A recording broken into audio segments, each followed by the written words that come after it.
بسم الله الرحمن الرحیم. السلام علیکم و رحمت الله و برکاته. یک بار دیگر خواهران عزیز، در درس تفسیر امروزه سوره انفطار را میگیریم. اذا السماء انفطرت، بعضی ها سوره فطرت هم میگویند و در این سوره اساساً درباره احوال قیامت و درباره احوال یا گفتیم مغروری انسان ها صحبت می رود و این چونین درباره کرامن کاتبین یا فرشته هایی که همیشه در کتف ما هستند و مایان آنها را نادیده میگیریم یا گفتیم بعضا فراموش میکنیم که الان ما تنها نیستیم. پروردگار در اولین آیت میگوید اذا السماء انفطرت و اذا الکواکب انتثرت و اذا البحار فجرت و اذا القبور بعثرت علمت نفس ما قدمت و اخرت.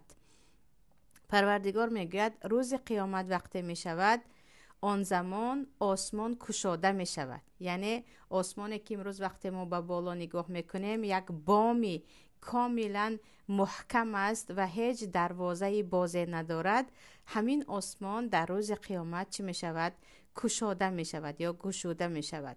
و اذا الکواکب انتثرت، و وقتی که تمام ستاره ها به پایان بریزند. و خواهران عزیز، الان اینترنت هست درباره فضا و چگونه بارشات ستاره ها، حتما توصیه میکنم تماشا کنید چقدر که فضا را ببینیم و علل خصوص آن شعله های آتشی که از بعضی از ستاره ها کنده می شود یا گفتیم بعضی سنگ پاره و سنگ های بزرگ آسمانی یا گفتیم بعضی از مخلوقات آسمانی را میبینیم که ما چقدر کوچک هستیم، چقدر مخلوق کوچکترین هستیم در برابر آن همه مخلوقات الله. اما این رحمت پروردگار است که انسان با آن همه کوچکی وقتی که صاحب تقوا و خدا ترسی است از همه آن مخلوقات بزرگتر می شود، یعنی با احترام تر می شود.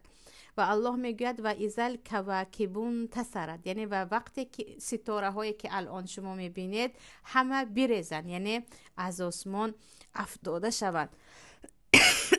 و اذا البحار فجرت، و یکی از دهشت های روز قیامت این است که بحرها می ترکند و ترکیدن بحرها الان در حیات دنیوی اساسا به ولقان رابطه دارد.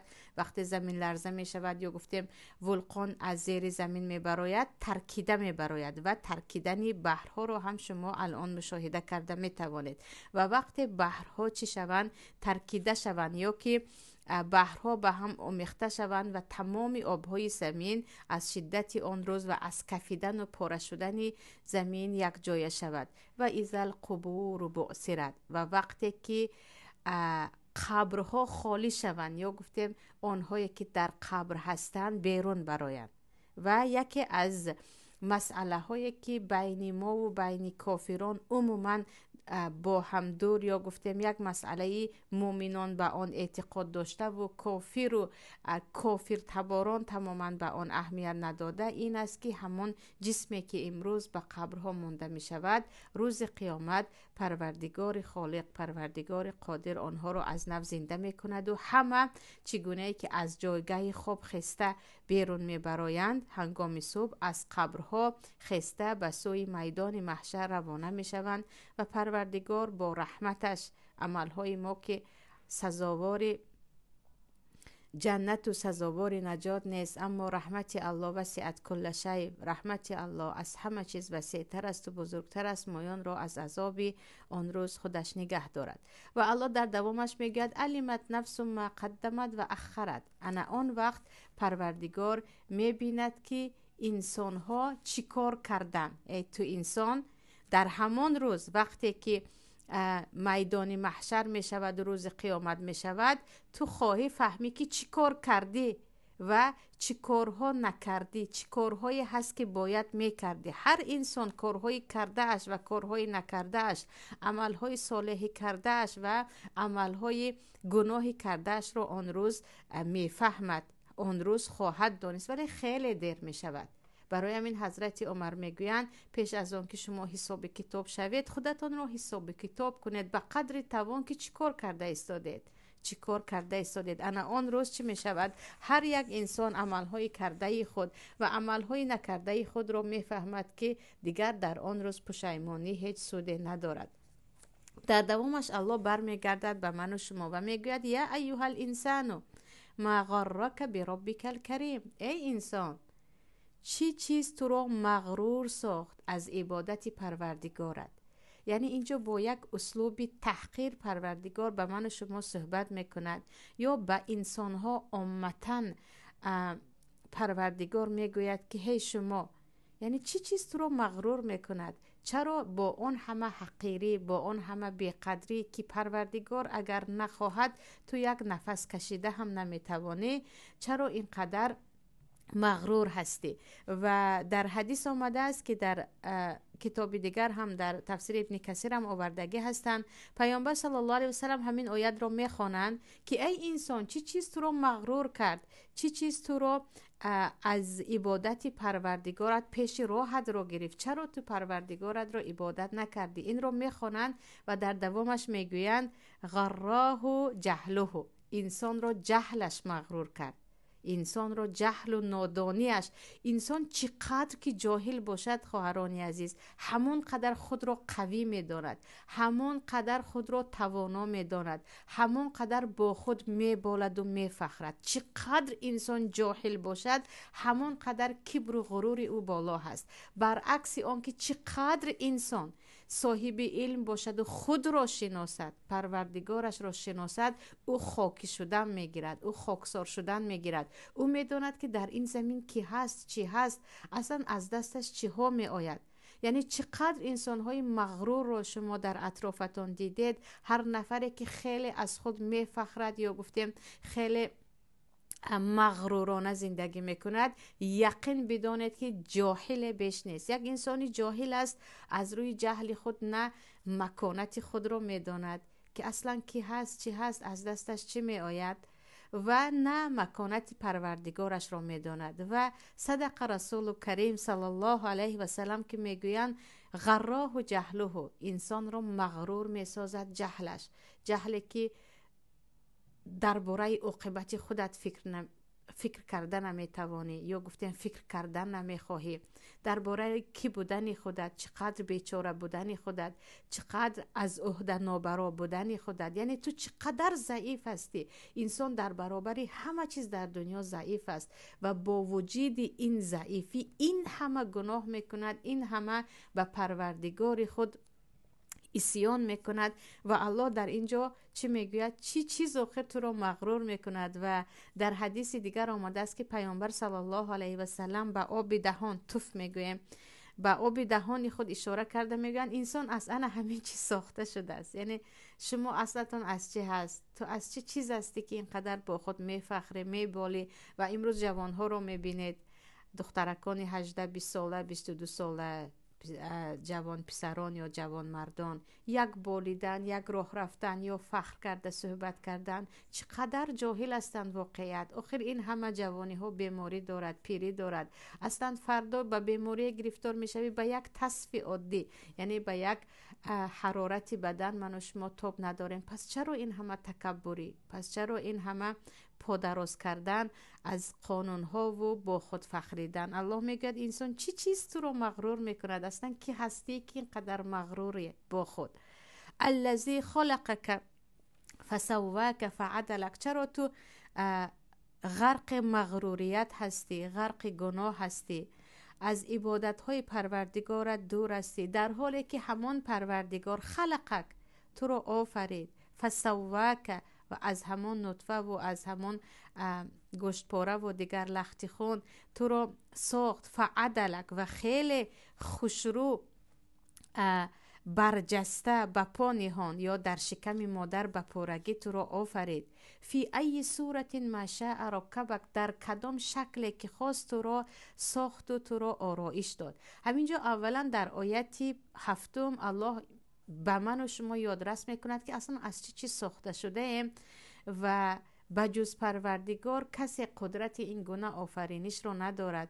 و همیشه ما باید به پدر و مادر تشکر کنیم و باید سپاسگزار و قدردان آنها باشیم که آنها ما را بزرگ کردن، به دنیا آوردن و از آن همه بالاتر به پروردگار باید در عبادت و در شکر بردوام باشیم که پروردگار ما را آفرید، وگرنه انسان که خود را ساخته نمیتواند. در دوامش میگوید من در کدام شکل و صورت خواستم تو را آفریدم و ساختم. و این خواهران عزیز همین آیت 8 همین روز وقتی همین تفسیر را برای با شما گذرانیدن یک نظر میکردم و یادم سخن یکی از علما آمد، احمد یاسر بود خطا نکنم، که خیلی عالم جوان ولی که سخنهایش خیلی تاثیرناک است، که میگوید امروزها میگوید جامعه به یک درد مبتلا هست. یکی از بینی خود ناراضی هست، یکی از چشمان خود ناراضی هست، یکی از شکل و روی خود، یکی از قد خود. یعنی همیشه اگر پیشتر بزرگی در علم و بزرگی در عمل بود، امروز جوانها علل خصوصا و زنها هم که این گونه زنها هم کم نیستن، آبرو را در ظاهر میبینن. من باید یک کم ابروی خود را خوشروتر کنم، لبهای خود را خوشرو کنم، آژنگ های چهرم را روانم، چشمایم را کلانتر کنم. به این درد مبتلا شدن، در حالی که الله تو را با همین صورت ساخت.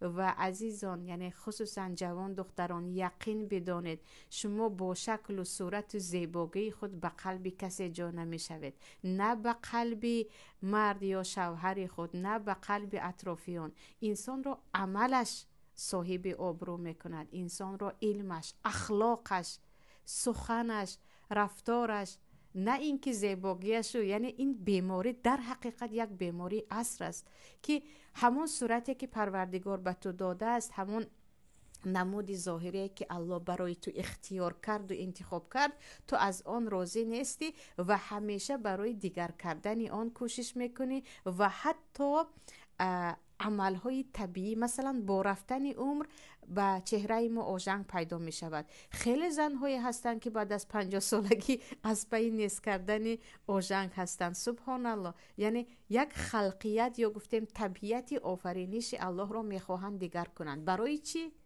سوال برای چی؟ فقط برای آن که در نظر دیگران خوشرو نماییم یا به آینه نگاه کنیم و از خود راضی شویم. هزار چهره زیبا داشته باشیم، هزار آرایش داشته باشیم، وقتی قلب ما آرام نیست، شما در آینه خود را دیده راضی نمی شوید. انسان های در برابر آینه ایستاده از خود راضی می شوند که آنها عمل دارند، آنها آرامش قلبی دارند با آن ایمان و رابطه‌ای که به الله دارند و عملهای صالح کردن. با چهره زیبا نه خود را راضی کرده می توانیم نه اطرافیان را. برای همین به این آیت، یعنی آیتی که الله میگوید فی ای صورت ما شاء رکبک، تو را در کدام صورت که خودش خواست همان گونه آفرید، دیگر ایمان بیاورید، راضی شوید به هر چیزی که الله به شما داده است. خیر گفتیم بیمار هستید، یعنی بعضی خالهای خیلی کلان دارن، یک گوشت پاره در نزد بینیشون، یا بعضی مثلا 6 انگشته. این بیماری است که از طریقه جراحی کردن اون رو میتوانیم از بین بریم. این زیبایی نیست، تغییر خلق الله نیست، اما مشکلی چه خیلی گفتم در نیست کردن آژنگ و کلان خورد کردن بینی و لب و نمیدونم قد و چیز دیگر، که با این چی کی رو راضی میکنی؟ خودت رو یا دیگران رو؟ باور کنید آنهایی که پیوسته در عمل هستند، پیوسته در تغییر دادن قلب و اخلاق خود هستند، آنها به ظاهری نه به ظاهر خود آنقدر برای تغییر دادن کوشش نمیکنند، چون از خود راضی هستند از آن چیزی که الله برایشان داده است. و همینجا در فی ای صورت ما شاء رکبک، سبحان الله، یک تهدید دیگر هست که پروردگار اگر میخواست تو را عموما کور، یعنی عموما نابینا و دنیا می آورد، یا گفته می آفرید عموما به دهان یا به زبان یا کر یا چیز دیگر، اما به همون چیزی که یا گفتیم به همون نعمت آفرینش یا خلقیتی که الله به ما داده است، ما فراموش میکنیم. همیشه نه من به ابروی فلانی هوس دارم، من به چشم فلانی، من چشمم خیلی بیزیب است. خیلی زیاد هستن، یعنی آنهایی که یک نقصان خود را گفته از آن ناراضگی یا ناشکری را زیاد میکنن و فراموش میکنن که این همه بقیه بدنی سالم و اعضای بدنی سالم، تشکری آن در کجا است که آن همه را ندیده و یک گفتیم کمبودی رو گرفته همیشه از آن ناشکری میکنیم. و باز در همین آیت چیزی دیگر هم هست، یعنی بعضی ها فکر میکنن حتما فرزند باید به پدر مانند باشد یا به مادر مانند باشد. تا کجا صحیح نمیدونم، ولی حدیث رو در کتاب ابن کثیر در زیر تفسیر همین آیت هم آوردند که بعضی ها نه به پدر مانند میشوند و نه به مادر. و پیامبر صلی الله علیه و سلم به صحابه که میگوید حتما کودک من یا به مادر مانند میشود یا پدر، پیامبر اون رو تنبیه میکنند و میگویند نه، خداوند یا پروردگار هر خیلی که خواست، هر نموده که خواست، فرزند تو را صورت و شکل میدهد. شاید هم که به پدر هم مانند نشود، به فرزند به مادر هم مانند نشود. هر شکلی که الله خواست و برای شما انتخاب کرد به آن باید راضی شد. و از پی تغییر شکل ها نه، از پی تغییر قلب ها، که قلب ها وقت تغییر یافتن خواه و نخواه اخلاق ما، زبان ما، رفتار ما تغییر می‌یابد. باید از پی آن شد که خیلی گفتم با شکل نه، با اخلاق خود در قلب مردم جای میشویم و در نزد پروردگار منزلت پیدا میکنیم. اما شکل صورتی که چی بسا زیادن آنهایی که یک بار شکل زیبای دخترک را یا جوانی را دیدند و خیلی شیفته شدن و پس از مدتی بعد از اخلاق او را دیدن، از تمامی زیبا دختران یا گفتیم جوانهای زیبا دلشان مانده شد و گفتن من این گونه زیباگی ها را دیدم، یا گفتیم این گونه شکل‌های عبای کرده را دیدگی هستم که بعداً با اخلاقش که بودن خود را آشکار میکند. و مسئله خیلی گفتیم داغ روز است که باید در این باره زیادتر صحبت کرد و فکر کرد. از پای زیباگی ها البته مثلا اسلام ان الله جمیل یحب الجمال در حدیث آمدگی است، یا اینکه پروردگار طیب است، زیباگی را دوست می‌دارد، پاکیزگی را دوست می‌دارد. از پای یک مقدار زیباگی شدن یا از پای تازگی شدن چیزی دیگر است که باید مسلمان به تازگی لباس و بدن خود اهمیت دهد. اما چیزی که من الان با شما گفته استادم تغییر دادن جسم، یا گفتیم همیشه از پای یک نماد خود را آرایش دادن و زیبا کردن است که رفته رفته انسان فراموش میکند که آرایش قلب تماما در یک سو بیچاره مانده است. در دوامش الله میگوید کلا بل تکذبون بالدین، ولی شما ای انسان ها با این که من شما را آفریدم و می توانستم نآفرم، با اینکه من به شما این همه نعمت هایم را دادم، شما فراموش میکنید، حتی تکذیب میکنید. یعنی اساسا کفار رو در نظر دارد، چون مؤمن همگی ایمان دارند به روز قیامت. شما میگوید تکذیب میکنید، دروغ میشمارید روز قیامت را. و این علیکم لحافظین، و البته که شما فرشته های محافظ دارید، فرشته هایی که در دو کتف شما هستند، کرامن کاتبین، آنها فرشته های محترم و کاتب نویسنده هستند. یعلمون ما تفعلون، هر کاری که شما میکنید آن را میدانند. یعنی شمایان هر کاری که میکنید آن فرشته ها میدانند و مینویسند. و پیامبر صلی الله علیه و سلم میگویند اکرموا کرام الکاتبین الذین لا یفارقونکم الا عند احدى حالتین الخراءة او الجماع. یعنی شما احترام کنید فرشتگانی کرامن کاتبین رو، آنها همیشه با شما هستند، فقط در دو حالت شما رو ترک میکنند: وقتی شما قضای حاجت میکنید یا وقتی شما جماع میکنید. و در حدیث دیگر آمده است که نباید انسان کاملا عریان شود، باید حتی در حمام هم یک مقدار عورت خود را پنهان کند که چی است؟ در نزد او فرشتگانی کرامن کاتبین هستند. و کرامن کاتبین چه خیلی گفتیم، یکی از دست راست، دیگری از دست چپ، و حتی نیت های شما رو می نویسن، نیت های خیر رو. این رحمتی پروردگار است که فرشته که در دست راست است، آن هر عملی خیری که من و شما نیت کرده می نویسن. اما فرشته که در طرف چپ است، عملهای بدی که ما نیت کردیم تا زمانی که به آن دست نزدیم نمی نویسن. و این هم یک فراموشی ما هست که در خلوت ها اساساً فراموش میکنیم که تنها نیستیم و چقدر به گناه ها دست میزنیم، در حالی که سفیرهای الله یا گفتیم مهمانهای ما که از طرف الله فرستاده شده است ما رو هیچ لحظه ترک نمی کند.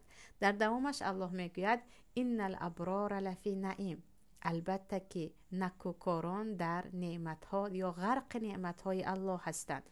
و این الفجار لفی جهیم، و اما اهل گناه و معاصی در جهیم هستند، در احاطه آتش هستند. یصلونها یوم الدین، روز قیامت اهل جهنم به آن آتش داخل می شوند و ما هم عنها بغائبین، و کسی از آن آتش در بیرون نمی ماند. یعنی هم در روز قیامت و هم اهل جنت هم اهل دوزخ، هیچ کس از این در بیرون نمی ماند. شما خواه و نخواه شاهد خواهید شد روز قیامت را. خواه و نخواه نکوکاران به نعمتهای خود می رسند، گناهگاران به جزای خود می رسند. و ما ادراک ما یوم الدین، پروردگار باز تنبیه میکند یا گفتیم آگاه میکند که شما چی میدانید که روز قیامت چی هست. ثم ما ادراک ما یوم الدین، شما چی میدانید. گشته و بگشته به من شما توکید میکند که به یاد آورید، فقط از پای دنیا نباشید، از پای آخرت باشید. والله روز قیامت هر یک ما و شما در آن لحظه ها میگوییم که ما یک مقدار خورده، حتی ساعت یا 2 ساعت در دنیا بودیم و اکنون زندگی شروع شد. ولی بعضا مصیبت های دنیا، بعضا خوشحالی های دنیا من و شما را از آن مغرور می سازد که فراموش میکنیم که ما الان مسافر هستیم و وطن ما را انتظار است، آن هم یا جنت ابدی یا دوزخ سوزان. الله میگوید یوم لا تملک نفس لنفس شیئا والامر یومئذ لله. این آخرین آیت سوره انفطار است. الله میگوید آن روز یگان انسان به کسی کمک کرده نمیتواند. تمام حکم، تمام امر، تمام قضاوت از آن الله است. این گونه آیت ها زیاد هستند. در آیت الکرسی هم میخوانیم من ذا الذی یشفع عنده الا باذنه، کیست آنی که در نزد پروردگار به تو روز قیامت شفاعت کنند مگر اینکه الله اجازه دهد.